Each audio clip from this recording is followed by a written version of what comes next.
here's what I've learned the hard way. Fear isn't the enemy. Anxiety isn't a sign of weakness. They're just part of the human experience.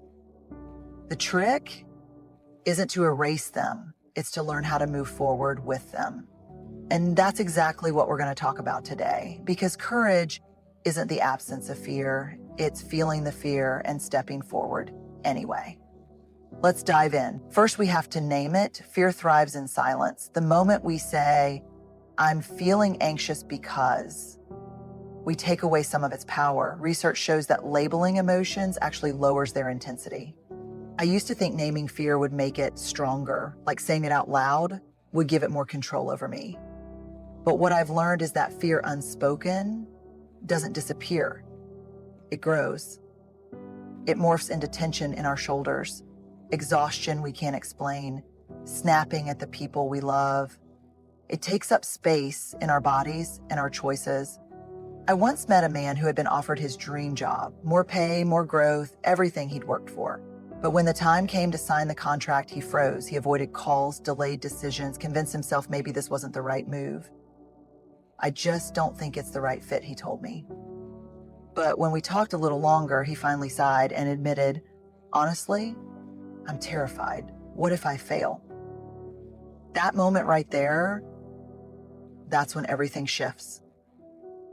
Because when we name fear for what it really is, not avoidance, not hesitation, not it's just not the right time, but fear, we stop letting it control the narrative.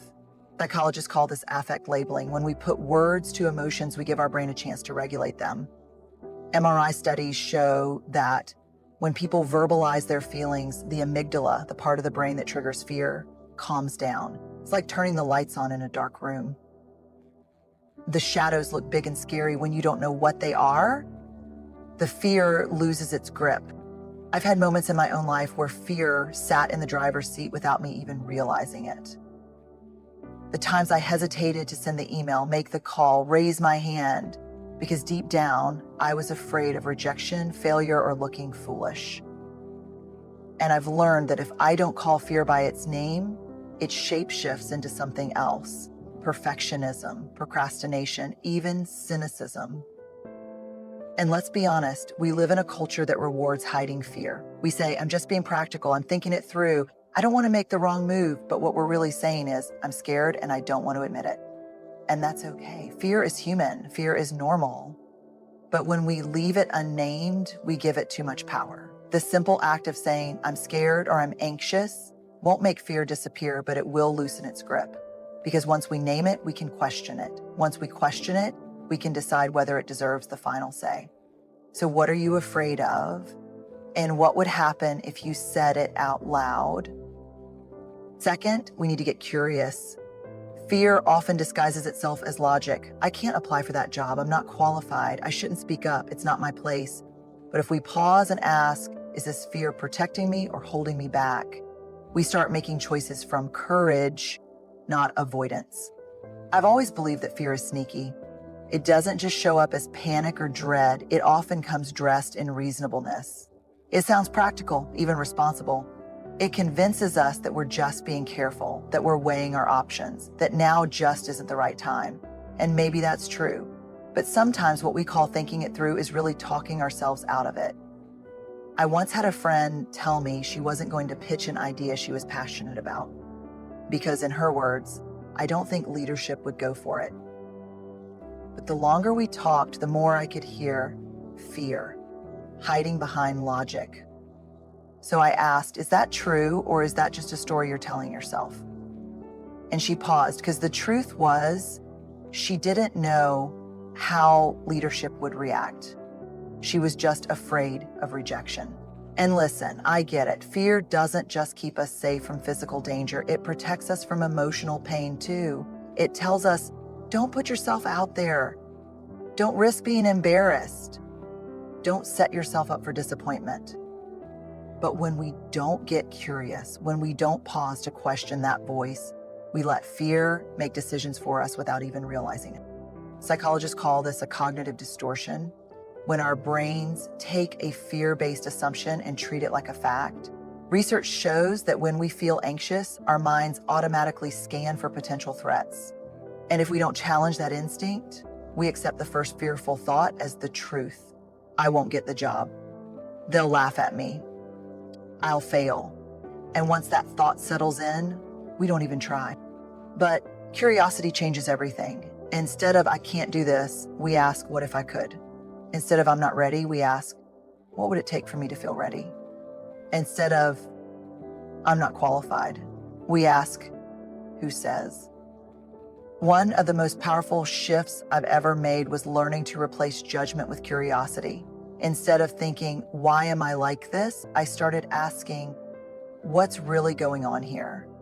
Instead of saying, I can't handle this, I started asking, what part of this can I handle right now? And let me be clear, this isn't about ignoring real risks.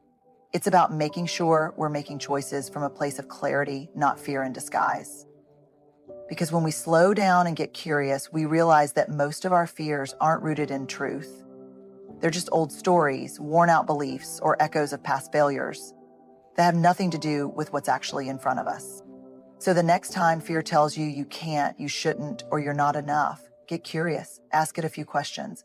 Because sometimes all it takes to move forward is realizing that fear never had the facts in the first place.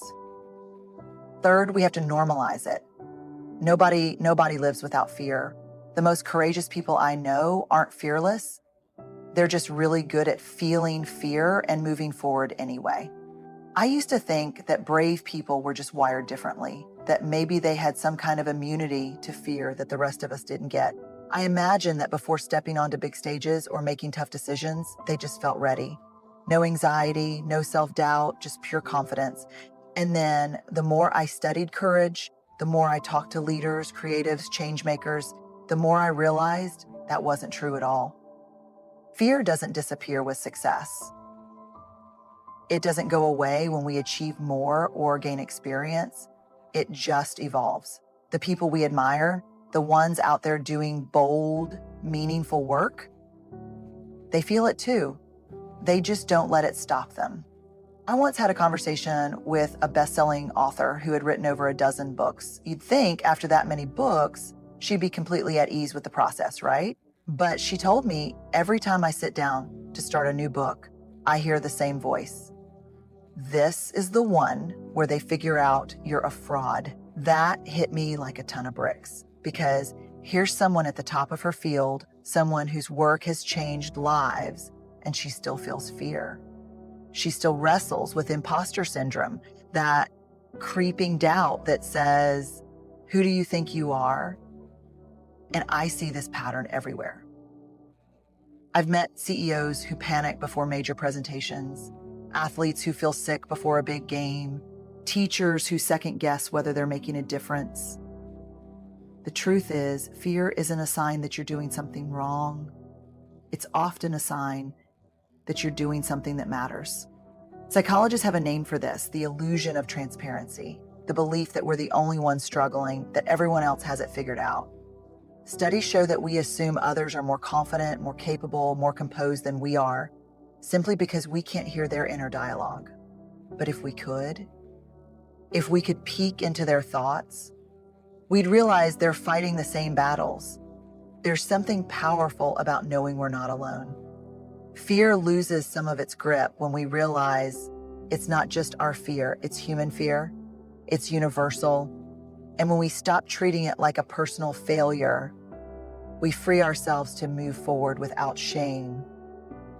I've started looking at fear like an old familiar companion, annoying, sometimes overwhelming, but not unexpected.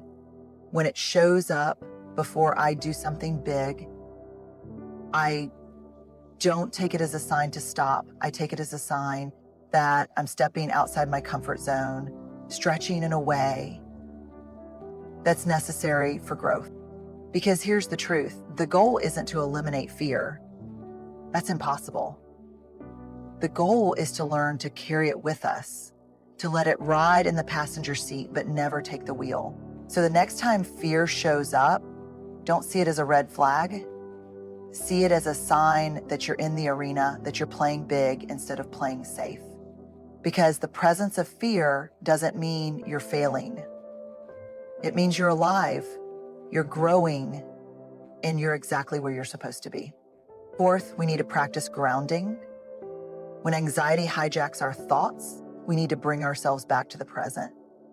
Breathe, feel your feet on the ground, call a friend. Fear lives in the what ifs. Courage lives in right now. I don't know about you, but my brain is an excellent storyteller when it comes to worst case scenarios. If there were an Olympic event for imagining catastrophic outcomes, I'd have at least a few gold medals. Give me 5 minutes and I can go from I forgot to send an email to I'm going to lose my job, never recover, and end up living alone with 37 cats. Sound familiar? That's because anxiety loves to pull us into the future. It thrives on uncertainty. It takes a single worry and spins it into an entire terrifying narrative. One that feels so real, so convincing, that we forget it's just a story. But here's what I've learned. Anxiety can't survive in the present moment. When we're fully here, when we're grounded in what's actually happening, not what might happen, fear loses its grip. I remember talking to a friend who struggles with social anxiety. She told me that before going into any group setting, her mind would race with thoughts like, what if I say something awkward? What if no one likes me? What if I embarrass myself? She'd get so overwhelmed by these fears that she'd either cancel her plans or spend the whole time feeling like she was about to fall apart. So she started practicing something simple, coming back to her body. Before she walked into a room, she'd take a deep breath and feel her feet on the floor. She'd notice the way her hands felt in her lap, the sound of her own breathing. And every time her thoughts started to spiral, she'd remind herself, right now I'm safe. Right now I'm okay. And it changed everything. Not because the fear disappeared, but because she learned how to stop letting it drag her into a reality that didn't exist. Neuroscientists call this grounding, a practice that helps regulate the nervous system when we feel overwhelmed. Studies show that when we engage our senses, when we focus on what we see, hear, feel, taste, smell, we activate the part of the brain responsible for rational thinking. It's like throwing an anchor down in the middle of a storm. And listen, I get it. When we're in the middle of fear, grounding can feel too simple. We think, how is taking a deep breath supposed to fix this? But grounding isn't about fixing, it's about interrupting the cycle. It's about reminding our brains that we're not actually in danger, even when it feels like we are. One of my favorite grounding exercises is the 5-4-3-2-1 method. Name 5 things you can see. Name 4 things you can touch. Name 3 things you can hear. Name 2 things you can smell. Name 1 thing you can taste. It takes less than a minute, but it pulls you out of your head and back into your body. Another powerful way to ground yourself, connection. Fear isolates us. It makes us feel alone in our struggle. But something incredible happens when we reach out, when we text a friend, hold someone's hand, or hear a familiar voice. Research shows that human connection releases oxytocin, a hormone that naturally lowers stress and anxiety. So the next time fear starts spinning stories, stop, take a breath, feel your feet on the ground, call someone who reminds you who you are, because fear wants to keep you stuck in what ifs, but the real power, the real courage lives in right now. 5th, we have to choose courage again and again. Courage isn't a one-time decision. It's not something we wake up with one morning and suddenly have forever. It's a practice, a habit, a choice we make even when fear is still whispering in our ear. I used to believe that one day I'd finally arrive at courage, that if I did enough inner work, pushed through enough discomfort, and proved myself enough times, fear would just disappear.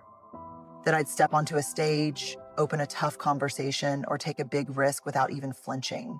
But the truth, that day never came. And it never will. Because fear doesn't just vanish. And courage isn't about waiting until it does. Courage is about moving forward with fear, holding its hand, looking it in the eye, and saying, I see you, but you don't get to run the show. I remember the first time I gave a talk in front of a big audience. My hands were shaking, my heart was pounding, and every cell in my body was screaming, run. I thought, if I were really brave, I wouldn't feel like this. But that's not how courage works. Courage isn't the absence of fear, it's feeling the fear and stepping forward anyway. And the more I researched this, the more I realized something big. The people who seem the most courageous, the ones taking risks, speaking their truth, living fully, aren't fearless. They've just built a muscle. They've learned how to choose courage over and over until it becomes part of who they are. Psychologists call this exposure therapy. The idea that when we repeatedly face what scares us, it loses its power. Studies show that when we avoid fear, it grows. When we confront it, it shrinks. Every time we step into discomfort, whether it's speaking up in a meeting, having a vulnerable conversation, or trying something new, we're rewiring our brains. We're teaching ourselves that fear isn't the enemy, that we can feel uncomfortable and survive. One of the most powerful questions I've ever asked myself is, what's the worst that could happen? Not in an anxious, spiraling way, but in a real, practical way. I've learned that when I actually sit with that question, the worst case scenario is almost never as catastrophic as my brain makes it out to be. If I apply for the job and don't get it, I'll be disappointed, but I'll be okay. If I share my idea and people don't love it, I'll learn from it and I'll be okay. If I put myself out there and fail, I'll get back up and I'll be okay. Because here's the thing, fear will always have a reason for us to stay small. It will always tell us to wait, to be careful, to play it safe. But courage asks a different question. What if this works? What if this changes everything? And the only way to find out is to try, to take one small step, then another, to build the muscle of bravery until one day we realize we've become the kind of person who doesn't just dream, but does. So here's the invitation. Don't wait until you feel ready. You might be waiting forever. Start where you are, with what you have, even with shaky hands and a racing heart, because courage isn't a feeling, it's a choice. And you are far more capable than your fear would have you believe. So here we are. We've talked about fear, the way it sneaks in, disguises itself as logic, isolates us, and tries to keep us small. We've talked about how to question it, how to ground ourselves when it takes over, how to normalize it instead of seeing it as proof that we're failing. And most importantly, we've talked about courage, not as something we have, but as something we practice.